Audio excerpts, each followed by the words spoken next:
টাঙ্গাইলের ঘাটাইল উপজেলা স্বাস্থ্য কমপ্লেক্স থেকে নেওয়া বিপুল পরিমাণ সরকারি ওষুধ যমুনা নদীতে ফেলে দেওয়ার সময় পিকআপ ভর্তি ওষুধ সহ চালককে আটক করেছে স্থানীয়রা। পরে পুলিশ ওষুধ ও পিকআপটি হেফাজতে নেয়। আব্দুল লতিফের রিপোর্টে আরও জানাচ্ছেন শম্পা আক্তার। রাতের আধারে পিকআপ ভর্তি সরকারি ওষুধ যাচ্ছে যমুনার পাড়ে, উদ্দেশ্য পানিতে ফেলে দেওয়া। বুধবার দিবাগত রাত 11টার দিকে ঘাটাইল উপজেলার স্বাস্থ্য কমপ্লেক্স থেকে বস্তায় করে বিপুল পরিমাণ সরকারি ঔষধ নিয়ে যাওয়া হচ্ছিল ভুঞ্জাপুরের গোবিন্দাসী যমুনা নদীর দিকে।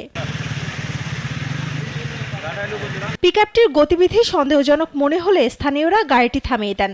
তারপর পুলিশকে খবর দেওয়া হয়। যমুনাতে ওষুধ বস্তায় বস্তায় ফেলাইছে, বিচার চাই। এই ডাক্তার এই ওষুধ লেগে দিছে এই হাসপাতালের দিকে, এই ওষুধটা এনে চাইছি, এটা বলে নাই এইখানে আমারও বললো, বাইরে দিয়ে কিনে নিবার গেল। পরে ভুঞ্জাপুর থানার পুলিশ ঘটনাস্থলে গিয়ে পিকআপ ভর্তি ওষুধ ও চালককে হেফাজতে নেন। এক ট্রাক ওষুধ ঘাটাইল হাসপাতাল থেকে নিয়ে অন্য জায়গায় সেগুলো ধ্বংস করার জন্য, সমুদ্রে ফেলে দেওয়ার জন্য এই ধরনের পরিকল্পনা হয়।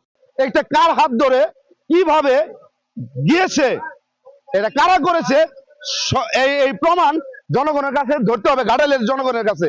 এই কাজের সুষ্ঠু এবং অত্যন্ত কঠিন বিচার যাতে হয়। এদিকে হাসপাতালের স্টোর কিপারের দাবি, কর্তৃপক্ষের নির্দেশেই ওষুধগুলো পিকআপে করে নদীর দিকে নেওয়া হচ্ছিল। মাননীয় স্বাস্থ্যমন্ত্রী উনি বিভিন্ন জায়গায় যাচ্ছে, এই ভয়ে আর কি ওইগুলা স্যাররা মিলা আর কি বলতেছে যে এগুলা ডিস্ট্রয় করে ফেলো, এগুলা এইখান থেকে সরাও বুধবারের মধ্যে আর কি। তবে নদীতে সরকারি ওষুধ ফেলে দেওয়ার নির্দেশ দেওয়ার কথা অস্বীকার করেছেন হাসপাতাল কর্তৃপক্ষ। না, আমাদের কর্তৃপক্ষ যারা আছে, আমার আরএমও আছে, প্লাস আমি আছি, প্লাস মেডিকেল অফিসার যারা আছে, তারা কেউই অবগত না। এ বিষয়ে টাঙ্গাইলের সিভিল সার্জন জানান, প্রমাণ পাওয়া গেলে নেওয়া হবে কঠোর ব্যবস্থা। এটার মধ্যে জিরো টলারেন্স, এখানে কোনো ছাড় দেওয়া হবে না।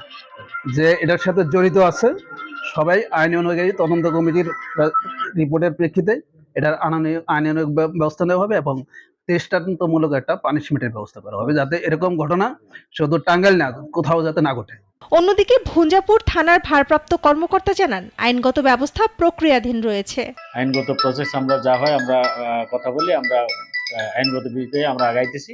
পরবর্তীতে আমরা আইনগত প্রসেস বিবেচনা করে আমরা আইনগত ব্যবস্থা নিচ্ছি। সরকারি ওষুধ মেয়াদ উত্তীর্ণ করে ফেলে দেওয়া, এটা তো আসলেই খুব খারাপ বিষয়। আমরাও চাই এটার সঠিক বিচার হোক, ন্যায় বিচার হোক, এটা আমরা চাচ্ছি।